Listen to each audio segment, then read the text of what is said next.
Hi. Doing a check-in video, but not in the mood to really be seen. Great.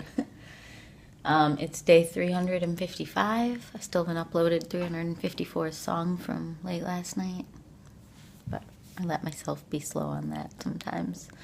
I made a 25-minute long check-in video on day 353, but I didn't share it, and well, I put it's on my YouTube, but you would need a code from me, so I was gonna bury that at like minute 10 of this check-in video, but whatever. If you watch these and you want to see that one, just shoot me an email, and I'll basically tell you all kinds of intensely deep things about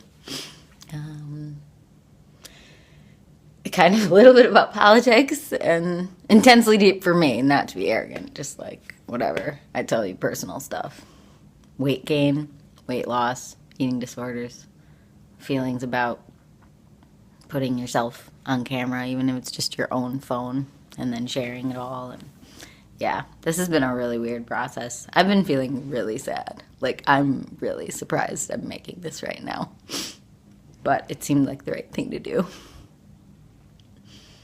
Like, it's been for days now that I've just been feeling really sad.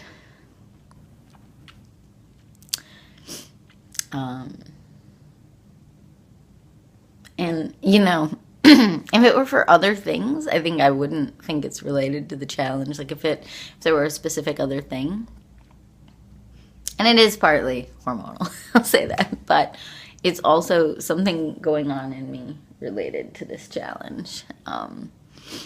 Like, this will probably sound dramatic to some people, but this challenge has kind of felt like a microcosm of like experiencing a beginning, a middle, and an end of something as it relates to my songwriting, which is in a weird way is kind of feeling like a metaphor for my whole life. And so that would mean, you know, if I'm in the last 12 days, it feels like kind of experiencing my own end of my life. But I know that's really dramatic. I don't think I'm going to die 10 days from now. But I mean, I do think, obviously, my songs being so existential, which took me a long time to embrace that word because I didn't want it to sound arrogant. But that's clearly what my songs are about. Like, they're all just about, like, what's the point, what's the purpose, and what are we doing with our time? And, yeah, so this end of it has left me feeling very melancholy. And I guess this is a good time to say that my favorite poem is by T.S. Eliot called The Hollow Men. And actually, that would be appropriate. It's interesting. People who know me in person know I'm often very smiley and happy and friendly. I'm certainly always friendly. Even when I'm sad, I'm very friendly, or I try to be. Unless someone knows me really well, then sometimes they see me not able to put that on. But I'm going to be hanging out with someone today and doing lots of fun friend things and doing nice things for that person and vice versa. So, like, I'm not sad about, like, my life. It's more just, like, this weird, intense melancholy that I have ideas and then my life, like, that I can't manifest them to the degree that other people can. Like, or, like, that I don't want to. And I think there's something about that that's sad for me right now because okay, I'll tell you what it is. It's that I had this idea that the last 12 days of the challenge, so starting yesterday, I think, February 1st, that I would go up in the recording studio and I would, like, make a really epic, beautiful song every day. Kind of like a last 12 days version of,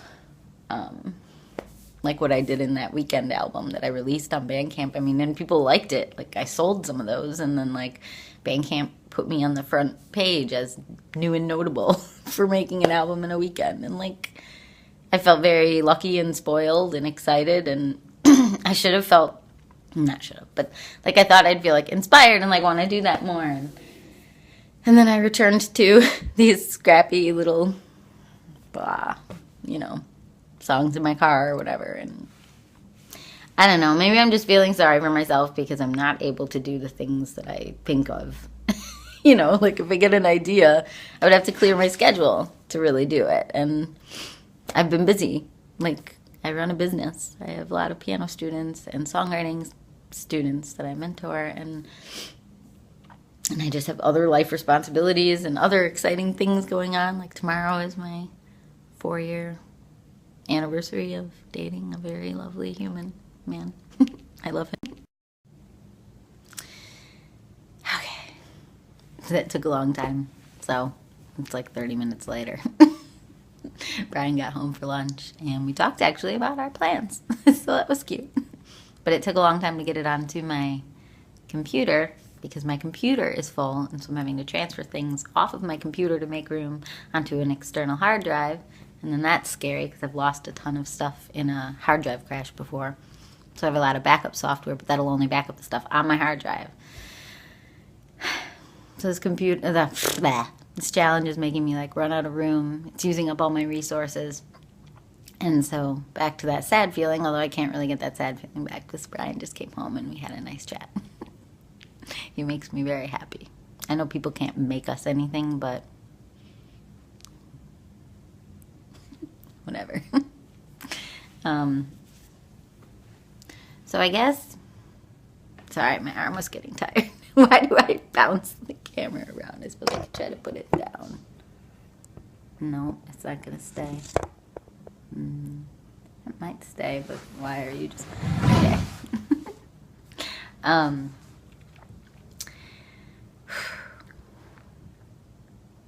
So this challenge, you know, I'm not as sad as I was a minute ago, but so this challenge is like, there's like a strange futility. Like I know this is like a weird little, as I said to one of my friends recently, like a resume line item. Like now when I say I write hundreds of songs a year, if someone doesn't believe me, I can be like, here, check out this link to my YouTube, which had been underutilized. And so that's cool. Like now I spent a year like using my YouTube and getting used to how that feels. And these two pieces of hair dancing.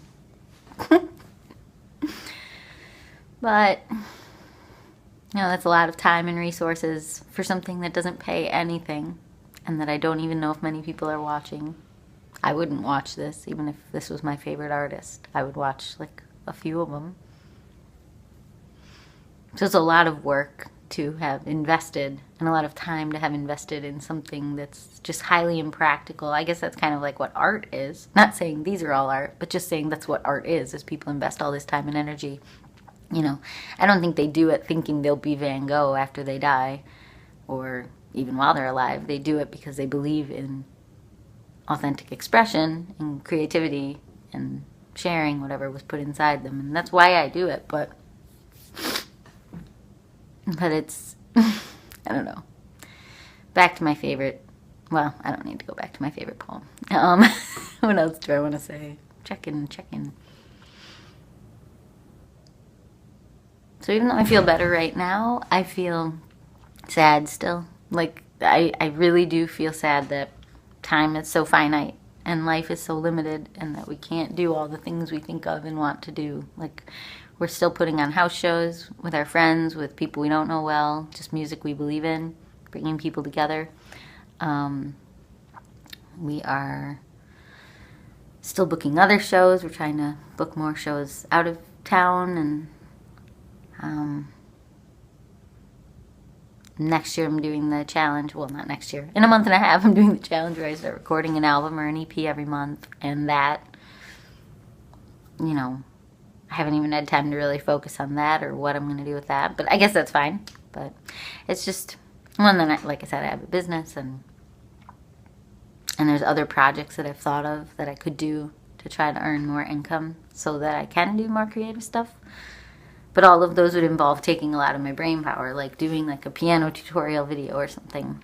And so I get frustrated because I have all these ideas and things I feel like I could share. You know, people might say something like doing a kids album or doing a piano-only album might be more profitable, but it's like, that's not the right reason to do something. Or at least that's what I believe. Maybe it is the right reason to do something if you want to have more profit. So I don't know. Sometimes that topic makes me feel defiant, and sometimes it makes me feel bad about myself. Like, why don't I value money? I need money. We all need money. You know, I want to be able to like go out to dinner on our 4-year anniversary, you know, and I want to be able to be a contributing member in that. And I don't want to, Brian is very generous, and I try to be as well, you know, but I just don't earn quite as much because I have student loans and debt, blah, blah, blah, blah. I used to think these would be like for others, that these check-in videos would be like, you know, check in with how I'm feeling, but then try to spin everything from the perspective of like lessons learned, so that other people could like learn, like, you know, what to do or not to do if you decide to be prolific, or if you decide to share yourself, or, but I don't know, that feels too intentional. I don't know how to distill the lessons from this process anymore. I don't know how to distill lessons from anything anymore. Like, I try to stay in the now. I read books about that a lot. I try to stay really present. Alright, that one only took like 1 minute because I already did all the deleting off my laptop, blah. I guess the last thing I want to share about, because this wasn't meant to turn into another 25-minute long check-in video that I decide I feel weird sharing. This is supposed to be like a more normal check-in video, although I think some of my old ones were long too. Sorry, I've had like a sore throat ever since being sick last week, and been coughing, and it's probably not helping. Like, the flu's going around like crazy in Michigan, well, in the country. And I did have a fever last week, but like, yeah, feels like it never totally cleared out. I drink, not kombucha because it's expensive, and I used to make my own, but I drink apple cider vinegar mixed with like sparkling water and orange juice a lot. I'm trying to like, it does make me feel better. I used to have a lot of digestive issues, but that's made a lot of them much, much, much better. Random health tip for you. See? You can be anything. Okay, clearly I'm in a better mood since Brian got home. Oh my gosh. He's been really busy. He does his full-time job, and he's interning at a recording studio, like one of the best recording studios. It's amazing. We happen to live right by this world-class recording studio, and it's a beautiful thing. It makes me happier than anything that he's finding. So much good stuff. Anyway, where was I going with that? I feel weird that I just shared that. Like, that's his story. Whatever. Anyway, okay, going on. In closing. Oh, no, there's one more topic. Kickstarter. So, this angle is so weird. I'm having to, like, hunch over. It's just so I don't have to hold it. I don't think I can change the angle without it falling over. Yeah, it's just gonna fall over. Okay. So I did a Kickstarter for next year's project, and I tried to raise $2,100, well, $212 with an extra zero, so about $2,000, to help me with all these costs of, you know, replacing gear and paying for mastering subscriptions, and, you know, if I want to have guest musicians, which I already did hire, I just haven't, well, I paid the cellist, but I haven't paid Elizabeth yet for all of her arranging work on one of my albums, and sorry, I just exhaled my negativity onto this video, so if you pick it up, exhale it out somewhere else right now. I do believe in that. I do believe that even when we talk and share, that we are choosing whether to share our peace and our light and our goodness and our, or we're choosing to like share our frustration and our exhaustion, and we're just like dumping that all over a room or all over other people, and I try not to do that anymore. I've learned that from some people who I think are wiser than me, and they hold back their frustration and their exhaustion and their irritation really well. And I used to think that was being inauthentic, but it's not being inauthentic, it's just not putting your blah on others. And so, you know, and then they end up coming off as like the stronger, wiser people, and in my opinion, that's because they actually are. So, I'm trying.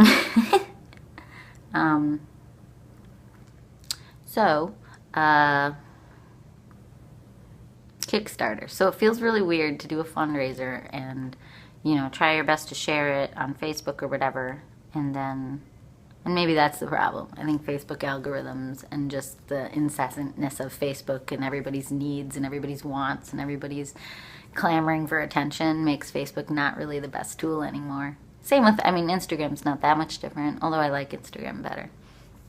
But Facebook, is great as a musician for events and sharing things, but yeah, I don't like asking for money. I've done it twice before, but much smaller amounts on one of them, and then, actually both were smaller amounts, but I just feel like, if there are people who really like my stuff, it's kind of just an opportunity to pay $12 and get a t-shirt, but it happens to count towards a Kickstarter. So I'm not even trying to get people to donate like hundreds of dollars. I'm just trying to see if they would want to do $12, And it's like weird to have that kind of fall on deaf ears and have all these people who like my music ignore that. And I don't know. I guess moments like that confirm why I don't really want to be a business person, because when you're a business person, you are asking all the time of people to buy things, or I don't know. Maybe it'd be different if I was asking people to buy like a piano lessons course, because then they would get something out of it that is a very clear value. And I don't think there's a clear value of what anyone gets out of me being so expressive and sharing. Okay, back to Wobbly Cam. So anyway, I think maybe that's just being depressed because something's not going well, or is not, I don't know, people are not into it, and that's hard when you take a risk. Like when you take a risk and you ask for support and then you don't get it, like it's a pretty embarrassing feeling, and that's happened to me lots of times. I've released whole albums where I felt embarrassed, that it just felt like I had worked on something for a year and a half back when I lived in Chicago, and then when I released it, it seemed like nobody really cared whether I did this or didn't. And they say, in the industry, a lot of that is about finding your fans and not expecting your base of friends or family to be fans of your work. Like, I'm going to say it, but I'm saying this for the other artists, not for me. But this is a real thing that has helped me with, like, the idea of, like, Jesus, when he, like, preached in his own hometown. My tummy grumbled. Like, how that's not where people were moved. Like, those people were just like, why aren't you just being you? Why do you think you're something special? And I'm not saying I'm Jesus or even anything remotely like Jesus. But I'm saying, like, people who already know you in a different context aren't necessarily going to be the ones who see you in this light for whatever this is that's trying to come through you. So maybe that's something I can distill for you. But I learned that lesson a long time ago, which is, whatever I am, even if the people around me don't validate it in the way that makes sense to me, even if they don't see it until they see other people in the world seeing it, and then they can see it. Like, once I had music in a movie, and that movie did well, and people were praising me in different, or praising the music. It was collaborative. But they were using my name a lot. And, I think that changed how other people saw me a little bit.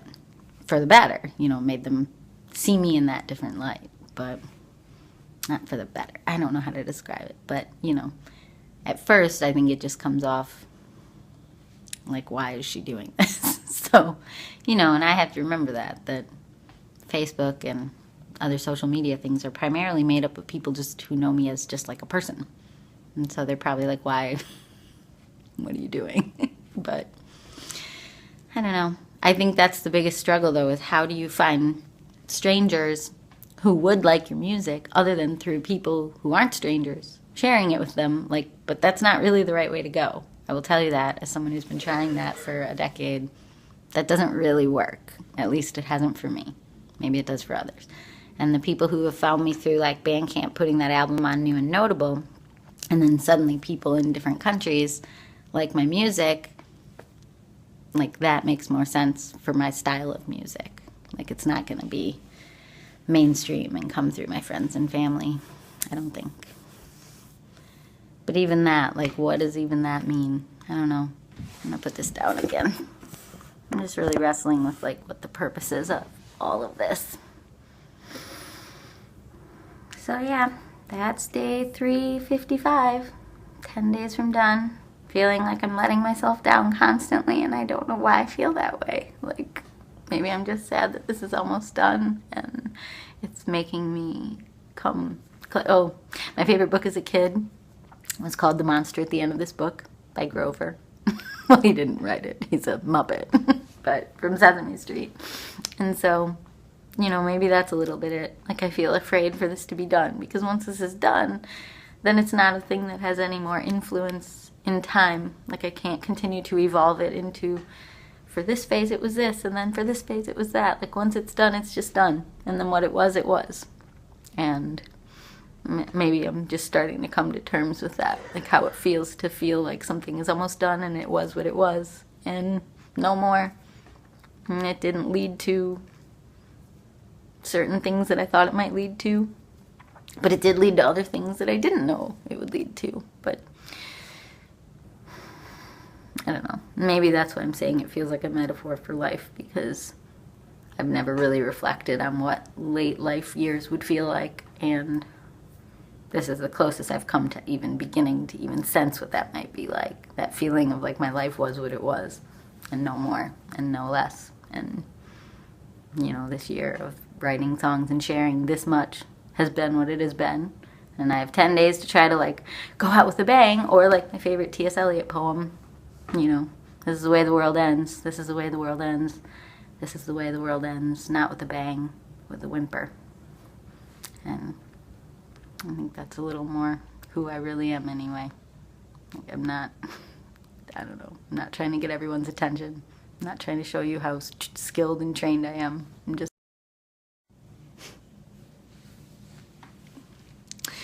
I got really sad again. I guess what I'm trying to say is, you know, if you have all these dreams inside of you to do something, go ahead and just do it like I've done.